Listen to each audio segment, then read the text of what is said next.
decision. Thank you, Mr Speaker. Mike Sabin. Thank you, Mr Speaker. While on that subject, can I just please pass my sincere condolences to the families of the fallen soldiers and thank them for the commitment they have made to this country and indeed to the world peace and efforts on the global stage. Mr Speaker, what is it that sets this National Party apart from those in Labour land and from across there in the watermelon patch? Well, I can tell you that the main thing is, Mr Speaker, is that we're just getting on with the job, responsibly managing the government's finances and working to our plan to grow the economy, Mr Speaker. And what does that require? It requires discipline and it requires focus on the things that matter.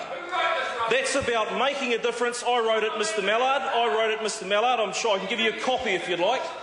That requires staying on task to what matters and knowing what we stand for, Mr Speaker. Whereas in Labour land, of course, they don't know what they stand for. They don't even know who their leader is or who they want it to be, for that matter. They don't have any discipline unless you'd count Mr Shearer's conversation with the media the other day, that he would tell members like that he should keep his trap shut and keep it behind closed doors. Unless you call that discipline, Mr Speaker. They don't have a plan, Mr Speaker, other than to oppose. That's all they can do, and that's all they want to do, because they don't want jobs, they don't want the economy to grow, because they want to be able to turn around and say to New Zealand, please elect us because there hasn't been any growth in the economy and there's no jobs.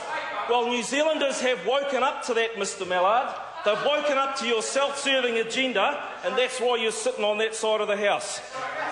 There's one thing that they will do, though, Mr Speaker. The Speaker and that doesn't is... have a self-serving agenda. Sorry, Mr Speaker. I'm sure you don't. But some members on the other side of the House, I'm sure, do. Mr Speaker, there is one thing that we have been told that they will do. Mr Parker said that they'll get rid of the Puhoi motorway extension. In fact, a week ago in this House, he said that they would can it. And, Mr Speaker, this really is something of great concern to people in Northland. It's ironic, given that they were up in Northland not that long ago having a wee Labour Party retreat, a few photo opportunities, some fish and chips at the Monganui fish and chip shop. I bet they didn't get up on soapboxes and talk about canning the Puhoi project on that particular visit.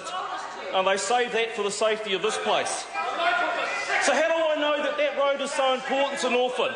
Well, I know that, Mr Speaker, because as a new National Party MP, I facilitated economic summits in Northland to look at how we could grow the economic opportunities in that part of the world, because there are many. And because the social dysfunction and the welfare dependence that so many will talk to is really a result of an underperforming economy and is not reflective of an economy that has much potential and something that should be mobilised.